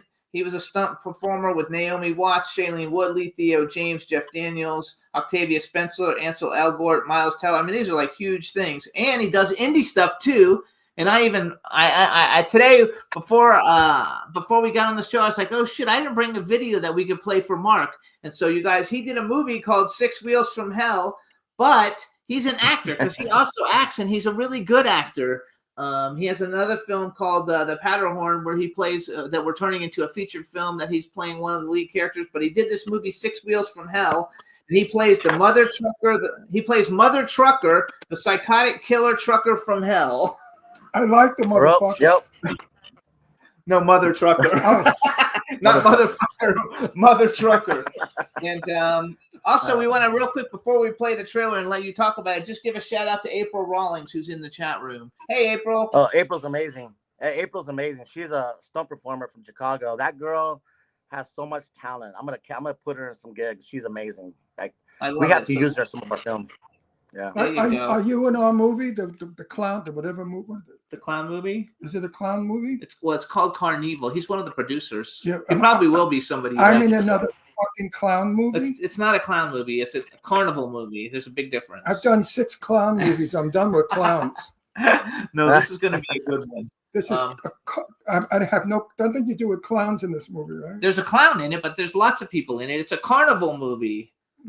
Anyway, it's called Carnival, you guys too. There you go. What's the website for that? Do you remember? We can send them to go look at carnival.com or something. Mother Trucker. Oh, Mother Trucker. Go to Carnival. That's a Mother Trucker. Like Mother Trucker is the name Evan of the clown. Allen. So Evan wait a second. Do you have your He's the director? do you have your own Funko Pop that was also made, or no, or just a picture of the Funko Pop? Yeah. I just haven't gotten it yet, but yeah, there's a Funko Pop that's made for me. Plus, I got the stickers. I love that. We actually have those. So tell us a little bit about the film Six Wheels from Hell. Yeah, I play a killer trucker, and it's a unique truck. Evan Allen's a great writer and director. Yeah, he casted me as the lead, and it was fun. But doing the acting and then doing the stunts. Oh no, we froze. You froze, Mark. Bring him out and bring him back. Mark is gone. That's okay. He'll be back, you guys. And you guys, Mark's significant other is Nicole. She's the most beautiful, wonderful woman you'll ever meet in your life. We had a blast hanging out with her. They got to come back soon so we can hang out again. And we don't know what happened. What happened? Why are we pulling him out and back in again? Anyway, so we're going to play his trailer. The name of the movie is Six Wheels from Hell, but I want him to come back and introduce it. And it looks like a really good film. I actually saw it. It is a really good film, but it'll look like it for you guys too. Anybody who likes horror movies, I think you'll dig it. And then Mark used to travel around the country like in a show as a Teenage Mutant Ninja Turtle. So he's really like, when he says he does karate, he like really does karate. That's why he has a karate school. And the karate school, I forgot the name of it. I think it's called... Oh, I guess we lost him. Baka Martial Arts Academy. We're full screen now. That's okay. He's coming back. They're going to bring him back in. Nicole says, making me blush. Love you too. Well, blush makes you look even more beautiful. That's right. I love the whole thing. So she's in the chat room. April's in the chat room. And we're gonna bring Mark back. April, tell Mark not to go on fire anymore, okay? No, Nicole's the girlfriend. April's the stunt. I mean, Nicole, tell him not to go on fire. That really disturbed me. He also starred in a movie with our friend John Schneider called To Die For, which I have that down. We're going to talk about that too once we get him back. Hopefully he'll be okay and we can get him back quickly with all of this. Live TV, you guys, so we have to keep talking. You guys like my new glasses? There you go. And I didn't see the movie To Die For. I've seen a lot of his other stuff. But Six Wheels from Hell I saw because it's really good. What could have happened to him?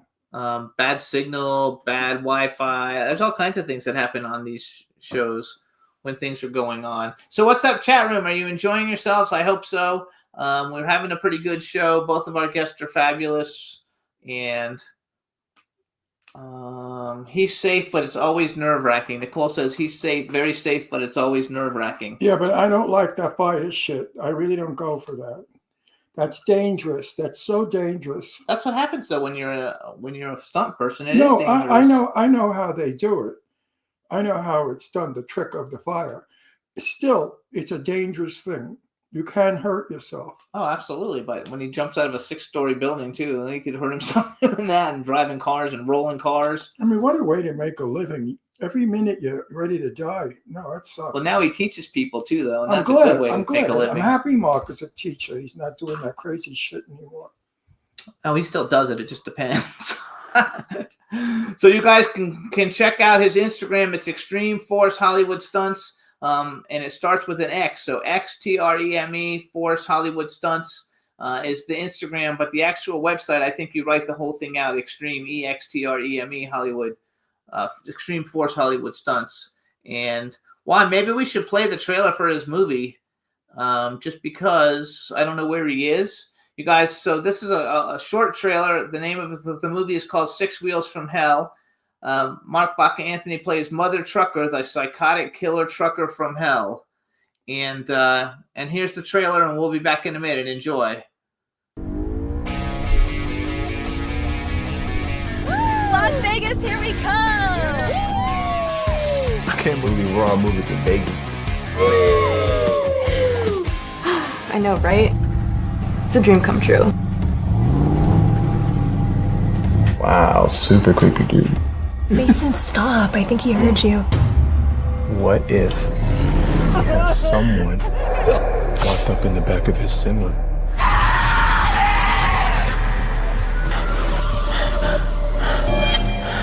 She's gone. Someone took her. Who's that creepy trucker?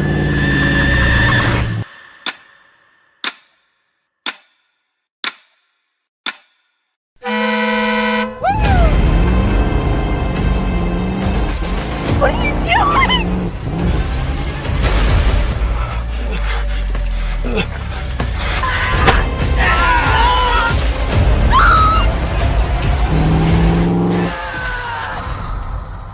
They call me Mother Trucker.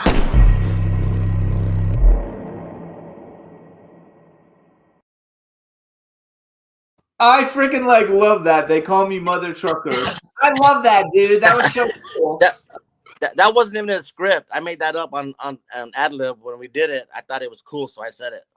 So what about Wait, was that you on fire at the end? Yeah, I doubled for the cop that got I lit on fire. Yeah. So your whole body was on fire. Nah, just partial. It was a partial burn. So I love it. You're crazy, you know that. First of all, I think the movie is. I've seen the movie. It's a really good, especially for a film that's not a super high budget. It was done very well. You're great in the film, so you're really really good in it. And is there any way you can turn your phone sideways so you have a sideways Yes. thing, or will that pick you up? No, you're good. Oh no, it didn't work. Oh, there you go. Yeah, that's better. So we can see you, and that way we're all the same size.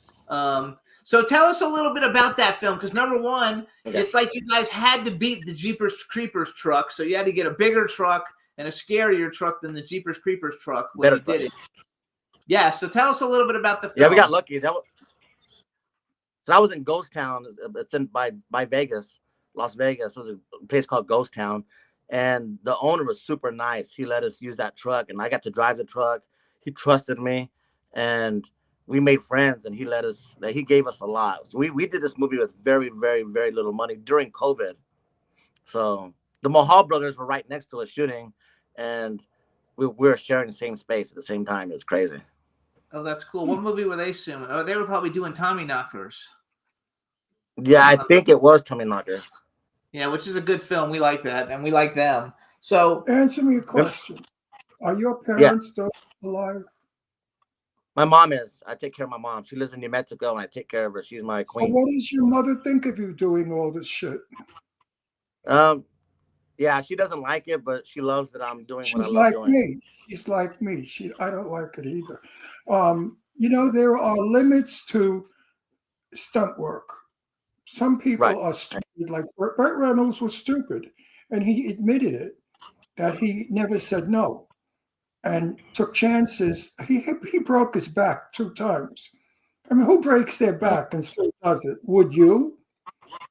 Not now. I got broke a little girl. I wouldn't. Again? No, he's saying not now because he's got a daughter. 8, right? She's 8. Oh, she's 9, yeah, but now I have full custody of her, so now I want to make sure You I'm know, around for her. So Yes. I just want to make our audience understand that when you see these actors do these stunts, how dangerous they are. You think they're easy. You want to do them in your bedroom when you jump off the bed. That's a little different. But these stunt artists really, really uh, are living in a dangerous moment. Many of them have been killed, right? oh yeah, I know a It's a few friends that dangerous job, Mark. You have to. I'm glad you're teaching. Teach. Also, one thing that I think a lot of people don't understand, sometimes stunts can take like a week to set it up, right? I mean, they can take a long oh time yeah. to set the whole thing Yeah, up. we could shoot, we could shoot one stunt in a whole day. Like, I mean, sometimes it takes a whole day to do one stunt. Like, a lot of safety involved. A lot of directors try to push you to like get it done faster, but I don't. I won't allow it, especially if it's a SAG film. I won't do it because, SAG has a lot of rules, and if once you screw up a SAG or you do something that's wrong, everybody knows your name in a negative way. No one's gonna want to work with you. So Yes. yeah. But safety is important. You have to watch the movie we just finished called Town Motel 3 Ways to Hell. A stupid extra said he was a stuntman. And he had experience as a stuntman. Now he's working as a But wait a stuntman. minute. You got to see him do the stunt. You will pee yourself. I gotta watch it. I gotta watch it. It is so disgustingly stupid. And he got paid for that. And he bullshitted and said he was a stuntman. This I guy, hate that. what did he do for Fake it till you make it. I don't like that. That's bullshit advice. So you people need to be who they are and be honest with who they are and what they can do, because you're gonna get somebody else hurt or you're gonna hurt yourself. He was not a he's stuntman not a because stuntman. whatever he did was so amateur. I think he had to fall off a balcony and go into a thing, an air mattress. And it was so bad. No, Dave Bailey did that. Dave Bailey did But that. Dave Bailey's not the stuntman. The No. stuntman was that other guy That that we don't like. obnoxious, Yeah, that other guy. obnoxious piece of shit we worked with. We were 120 people on the set. They all hated him. So you can't be Wow. real. You can't be. Oh, he was Yeah. a total jerk. One of my funnest thing, well, not stunt wise, but acting, was working with John Schneider on his film. And me and John got really close. And I texted him yesterday. He texted me right back. When a celebrity calls me his friend, then I'll put it out there that he's my friend too. But I don't tell if a celebrity is not my friend, I just know him. I don't call him my friend. I just know him. That's what I'm not that's that the same person. thing Like he does. Yeah, I'm not like that. I'm like, if the celebrity says, "Hey, that's my buddy or my friend," then I'm okay calling him John my buddy. Schneider my is friend the too, coolest guy. He is the coolest guy. He's been on our show twice, not for a long time, and he's not a friend, but he's someone who's been on the show twice. And we had a blast. I wasn't gonna say this, but I will now. I'm thinking. I said to Burt Reynolds, "Did you ever break your dick?" Burt had a wonderful humor. He said, "Ron, actually, yes." I said, "How?" He said, 10 broads in a row." You're crazy, Ron. Burt, 10 broads in a row. So I never forgot that. So he had a wonderful humor. I loved him. You have To Die For. You're an actor and stunts both for To Die For? No, just acting. And I thought I was getting a small role. When he called me, he said, "Hey, do you want to be in my movie?" I'm like, "Sure." I don't have an agent. I've never had an agent, but I'm thinking about getting one so I get more acting roles. But he called me out of the blue and said, "Hey, do you want to be in my film?" And I'm like, "Sure." I thought it was going to be a small role. I was his co-star in that role. I had a lot of lines, and I was like, oh my God, that was tough. I'd rather do stunts, but you know what? I had fun acting, so I enjoyed it. But you're good. I played his nemesis. Who do you play in Jimmy's movie, the new movie? What is it called? Carnival, and we don't have Powderhorn. anyone else set up. He's producing it. You're producing it. He's producing it. Yeah, Powderhorn. I played Vidal. Oh no, Powderhorn. Yeah, he was talking about Carnival. No, we have another movie we're doing called The Powderhorn, and he plays Vidal. Tell him about that because that's a great movie. Yeah, Jeremy Howe was amazing. Been a friend of mine for 20 years. Awesome director, writer. I play Vidal, which is a Mexican bandito. They darken me up a little bit. I am Hispanic and indigenous, but I'm light complected. So they darken me up a little bit. And right now, John Schneider, he's on board to be one of the leads. And we're hoping to get Zachary Levi as the other lead. And I love if we can get Levi. Zachary Levi on board, it happens in the 1800s. It's a Western movie. He shouldn't be hard to get. Zachary Levi? Hmm. He's big. I don't know. Yeah, but he's not really Yeah. big in the sense of where he's expensive. He's kind of like, he works, but he's done some shitty movies too, I've seen Oh, him we in- all have. I don't think you know who he is. Shazam, the guy who plays the superhero Shazam. Oh, no. No, you're thinking of somebody else. I'm thinking of somebody else. Yeah, you're thinking of somebody else With because this the guy's symbol- with the big. symbol- Well, Similar he name. lives over here where I'm at. He lives in my area, so yeah, I'll get a hold of him.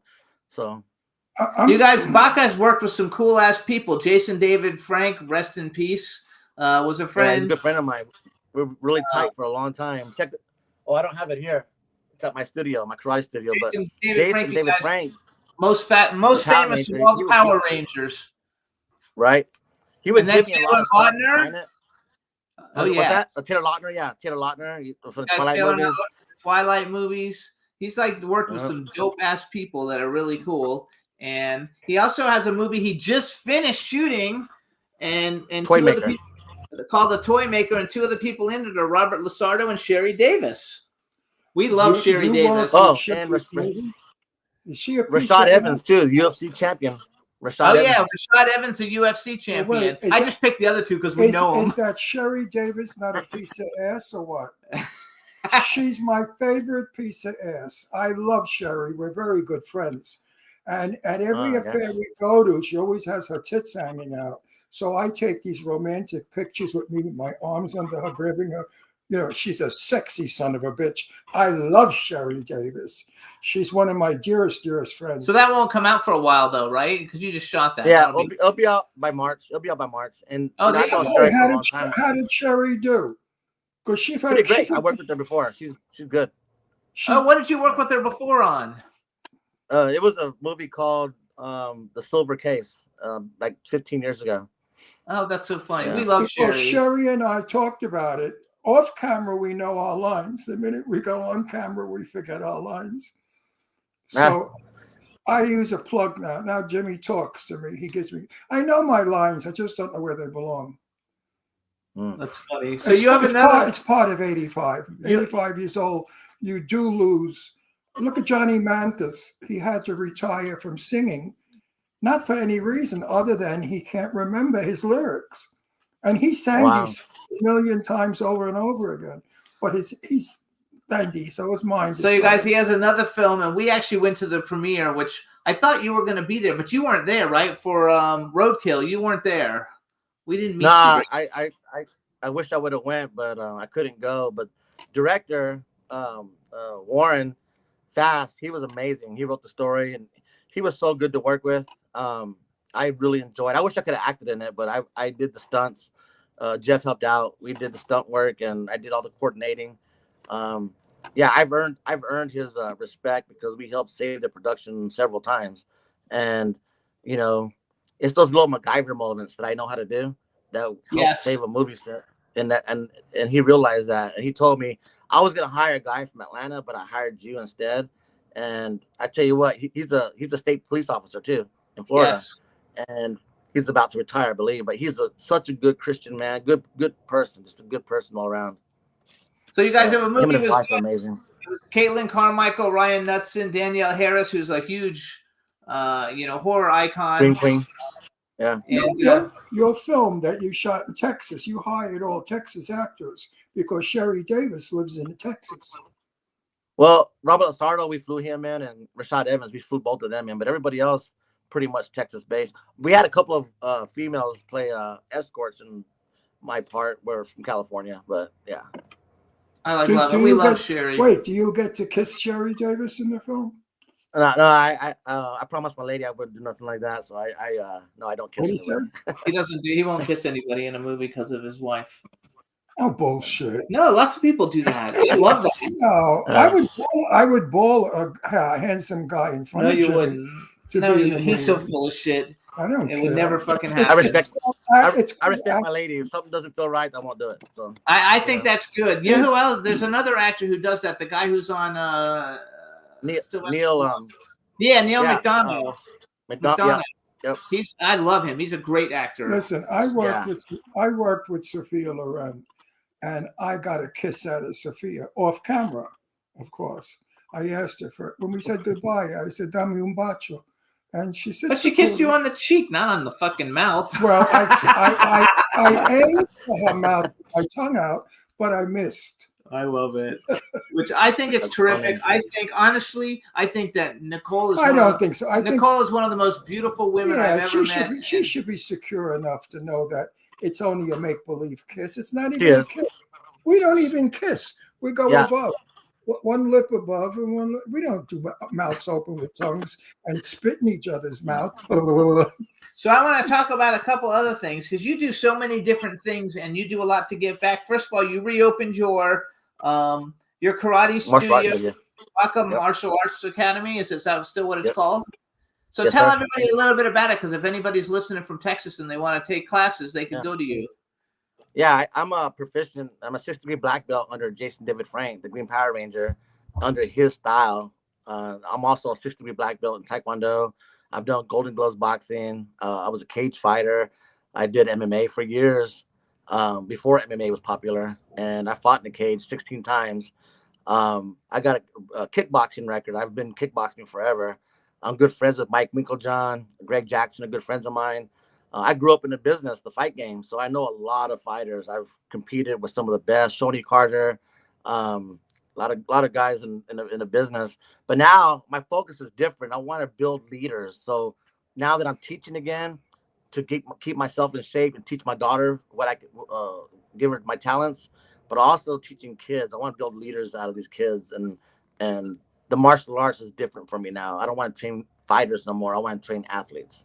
I want to train people with a good mindset. We have a friend here. His name's Bear Fiorda. He's an MMA fighter, and he has a gym here in Palm Desert that he teaches mostly like kids so they can get off the streets and have a place to go. You know, and there you go. The only problem is all the kids in Palm Springs are fags. So I don't know what he's going to do with all the queens. No, he does it in Palm Desert. He's going to have all the queens kickboxing. They'll kickbox in high heels and bras. They'll kickbox. Is there a website for your academy or no? Yes. It's BacaMartialArtsAcademy.com. There you go. Where are you in Texas? Well, my stunt ranch is in McDade, Texas. My karate studio, martial arts studio, is in Smithville, Texas. Big names. Close to where? Austin, Texas. Austin is where I live. That's the best place to be. And then you also have a charity, and you did a big gala for Hope. It's like anti-bullying, I believe, right? Yes, anti-bullying, domestic violence, and suicide. And we did that. We had David Chokichi come on, and Dee Wallace. She came. Yeah, she's been on our show. Actually, she came on our show the 3 days before your event. And David Chokichi, I think he's been on 3 times in the past. And basically, though, it's a charity, right? This is that's something that you do to give back to because you do a lot of things to give back to the community. Yes, I help kids, and whether they can afford it or not, or schools can afford it, I go to schools, I mentor kids. I've been doing it for 30 years. And now, since I work in the film industry, what I want to do is make video content that can help save lives, and I'm going to fund it through that gate from the galas I do. I'm going to fund it, or we'll just pay for it ourselves. Who's funding the movie that we're all in? We don't have the funds yet. We're working on it. Well, how come we don't have the funds? I don't know. You got a couple of $1 million bucks. That's nothing. 2 or 3 million is nothing. Yeah, right. I love it. So here's a question I like to ask everybody, and it'll be different for you. I'm going to make it a 3-part question for you. Number 1, if you could have ever been in any movie that's ever been made, what movie would you like to be in? The second part of the question is male and female actor that you would love to work with. They could be living or dead. And number 3 is if you could have been doing the stunts for any movie that's ever been made, what movie would you like to actually do the stunts for? Nice. Well, I'll go backwards. So stunt wise, I've always been really fascinated by the Fast and Furious franchise, the driving. Either that or Transformers. I would love to do stunt work for something like that when it comes to stunt driving.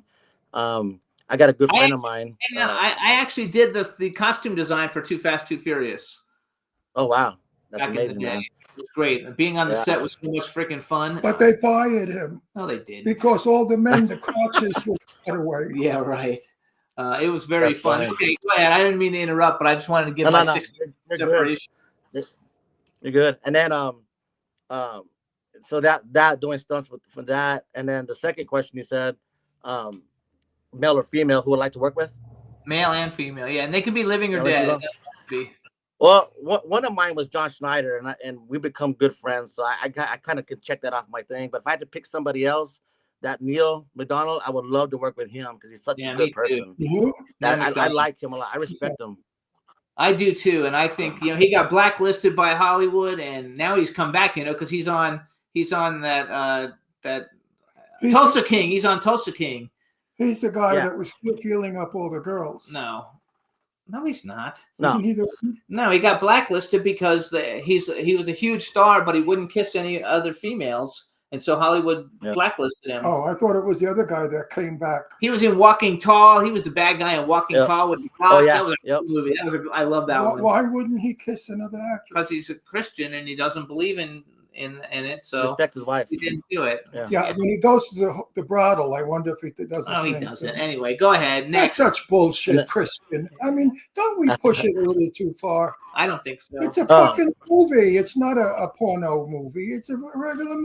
You know how we kiss in Hollywood? Here's the lips. Here, we go above. We don't kiss that stupid fucking asshole. Anyway, I agree with you. I would love to work with him. I think he's fabulous. Yeah. He's a good actor and he's a badass too. And he's a Yeah, jerk. female wise, I can't say who I would want to say because then Nicole would be like, "Oh, I knew you were gonna say that." Okay. But yeah, not so as like a love female-wise, interest. I'm not. Not as a love interest. Just working with somebody in a movie. Like I don't believe this conversation. It is a movie. It is make believe. It's not real. All right, but anyway, who would it be? Okay, if I can go back in time, maybe Michelle Pfeiffer. I think she was awesome and like, when she played a school teacher, and Dangerous something like Minds. that. Yeah. Dangerous Minds, something like that would be fun. Like I like to be the teenager though. You know what I mean? Let her be the teacher, Right. Because man, that would be so cool to be in that role. I thought that would be awesome. I love that So- movie too, actually. Would you And your like, first question, Would you like to make a? I'd like to see you in a movie with Jason Statham. Statham. yeah, as long as I can beat him up. That's his No, favorite. you could never beat him up. He beats up 25 guys at once. Oh, I know. Yeah, he's Jason And he Statham. doesn't even, and he hasn't a scratch or bleed. Do you like Jason Statham? Excuse me. Do Oh, you I like love his him. movies? I That's, love him. that's Yeah, I Ron's think it's great. favorite. I could watch him all day kicking and beating the shit out of people. It is. Oh yeah, funny. he's an amazing actor and amazing martial artist too. Yeah, I think he's a great. Yeah. Yeah, does he do it correctly? You would know. Yes, he does. Oh yeah, I've Jessica Alba and all those guys. They're amazing black belts. They're legit. So. So he really does it well, authentic. I love it. Oh yeah, he does. Yeah, he's legit. He's not fake. Yeah. Wow, because it looks good on film. We Yeah. watched one of them the Can't other take night. I love to watch him beat people up. We watched the Transformer 2 the other night. We saw it a long time ago, but we watched it again the other night. The end of the movie is like 20 minutes of him beating up sets of 10 people. So he goes from 10 people in the garage, he kills them. Then he goes to the park and beats up 10 people in the park, all in the film, the end of it. I said, he must be fired. He's just beat up 64 people. And not a scratch. Right. Nothing. And he then has the And then- energy. Then he said, I think he does his own Right. stunts too. no, he does Does- most of them. Yeah. He has a stunt double for certain things, but yeah, he does most of the stunts. He He's does. also he's an incredible. Do most of talent. the actors have stunt double? Like they say Tom Cruise does Yes, a they lot do. of his. Well, most actors do have very few. Like I'm talking like very few, and the reason is because of insurance. Like a lot of people won't do it. A lot of productions, because if the actor gets hurt, production stops. So, Right. Oh yeah. Yeah, and then they lose a ton of money. Oh, ton I of like money. love Yeah, it. Tom Cruise You is guys- an exception. You guys, this is he's like executive produces all his. So you guys, Mark Baca Anthony, you can follow him on Instagram. It's Extreme Force Hollywood Stunts, but it's not EX, it's just with an X. But his actual website is Extreme when you spell the whole word Extreme out. ExtremeForceHollywoodStunts.com. I'm going to guess. Yes, sir. .com. .com. So you guys follow him, check out his work. Six Wheels from Hell. Where can people see it? Do you know? Oh yeah, go to Tubi, Amazon. Check those places out. Check him out. It's on out Tubi. there. I mean, that's him as a star, the star of the film. And Yeah, invite us to the red carpet. Oh, that's already out. It's been out Oh, for No, Right no, on. why did you fucking jump my gun? I'm going to kill you one day on the air, and we're going to have So the highest. come on, we have to go. We're No, out of time. we're gonna have the- okay, we have to go. So We're going to finish. have the highest rating when I kill you Yeah. on television. Hurry up! You got no time. The Sherry Davis film. Did you have a carpet for that yet? no, we will though. I'll let you guys know. You guys come to the red carpet. Let's make it big. Absolutely. I want to go to that carpet for Sherry. I want to support you and Sherry. And you and Robert. And Robert, yeah. We love Yes. it. And the Appreciate it. UFC guy who we don't know, but we'll always support. So Yeah. you guys, this is Mark Baca, Mark Anthony Anthony. I thought Mark Anthony Baca. Either way, he'll answer to both. Thanks for tuning in, you guys. We'll see Thank you guys you, Mark. next time. Nicole, we'll see you soon. And everybody, have a great weekend. We'll see you next week. Bye, everybody. Bye, everybody. Jimmy, This is MC Alfred. and Ozzy. I'm just chilling, Jimmy Star, yo, sitting down and designing. Where every man in the thinking, what are we gonna be wearing? Yo, I'm a Liverpool MC, you can't test me. Big up the girls inside the party. Let's get down to crazy Jimmy. Big up myself and known as Alfie, the one and only, the Turkish MC. Always love the clothes of Jimmy. British punk, yo, wanna be Jimmy Star, new celebrity. We'll take you out.